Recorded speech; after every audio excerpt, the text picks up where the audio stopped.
তো আসলে আমার সাংসারিক জীবনটা আনতে চাই না সোশ্যাল মিডিয়াতে। আমার ওয়াইফ নিয়ে আসছে, অ্যান্ড ওয়াইফ নিয়ে আসার পিছনে অনেক রিজন আছে।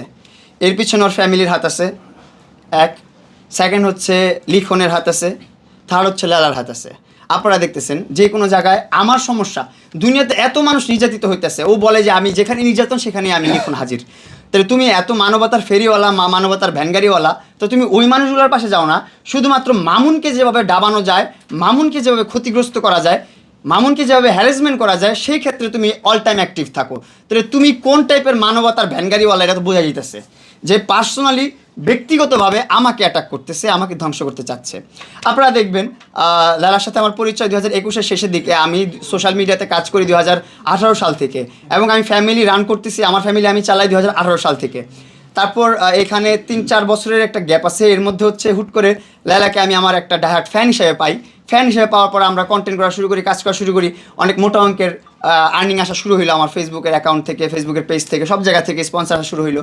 তো কন্ট্রোভার্সিটা দেখতেছি যে আমরা যতই চেষ্টা করি কন্ট্রোভার্সি বন্ধ হোক, লালার মতো বলতেছি যে না আমরা বয়ফ্রেন্ড গার্লফ্রেন্ড না, আমরা রিলেশন করি না, আমরা হাজব্যান্ড ওয়াইফ না, এগুলো কেউ খাচ্ছে না, কেউ নিচ্ছে না, কেউ পছন্দ করতেছে না, এগুলোর ভিউ হচ্ছে না।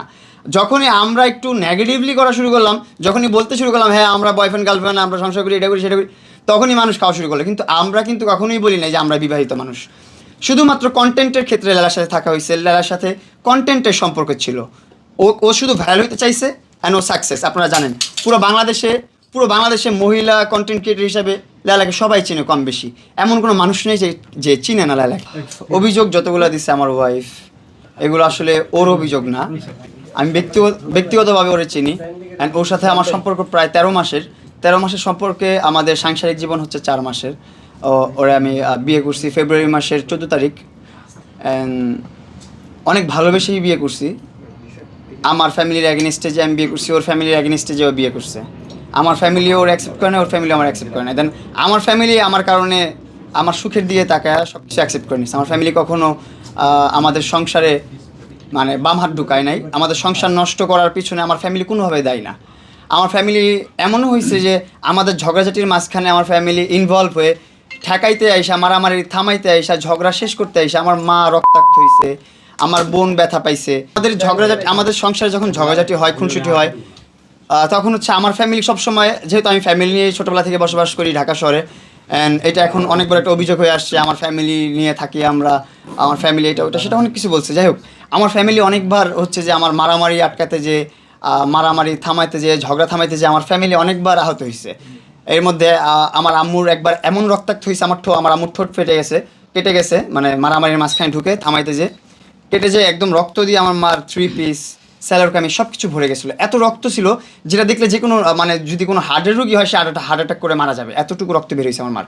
দেখে আমি নিজেই ভয় পেয়ে গেছি। তো আমার আম্মু কিন্তু কখনো আমার ফ্যামিলিতে বা আমার সংসারে বা আমার ঢুকায় নাই, আমার বাবাও না, আমার বোনও না, কেউ না। এখন এসে আমার বোন খারাপ, আমার মা খারাপ, আমার মা লোভী। আমার মা লোভ করে কখন তার কাছ থেকে 1 টাকা নিচ্ছে, কখন 1 টাকাও নেয়। আমার মা যখন প্রশ্ন করলাম, মা এটা তো বাস্তব যে আমার ওয়াইফ বলতেছে, তুমি আমার ওয়াইফের কাছ থেকে যে বলতে যে সংসারে খরচ লাগবে, এটা লাগবে, সেটা লাগবে। তো আমার মারও একটা সিম্পল আনসার, সেটা হচ্ছে যে তুই আর্নিং করে তুই যা কামাস সব তোর বউরে দেস। এটা বাস্তব। আমি যা কামাইছি সৌদি আরব থেকে পর্যন্ত, সৌদি আরব যখন ছিলাম তখন আমার হাতে 17 Pro Max ছিল, যেটা আমি বিক্রি করে আমি মোহনাকে টাকা পাঠাইছি। কারণ আমি ওরা ভালোবাসি। ও যখন অনেক মানে আমাকে ছোটো করে কথা বলছে বা আমাকে তেজ দেখার কথা বলছে, তখন আমার শুধু প্রেম চলতেছিল, আমাদের রিলেশন চলতেছিল। অ্যান্ড ব্রেকআপ চলাকালীন ও আমার বলতেছে, এই ছোটো লোক, তো আমি টাকা পাই, এটা ওইটা সেটা, তুই আমার টাকা না দিয়ে 17 কেন চালাস। আমি 17 Pro Max বিক্রি করে ওরে পরের দিন আমি টাকা পাঠিয়ে দিছি। তো আমি ওই মন মানসিকতার মানুষ, এটা মোহনা নিজেও জানে।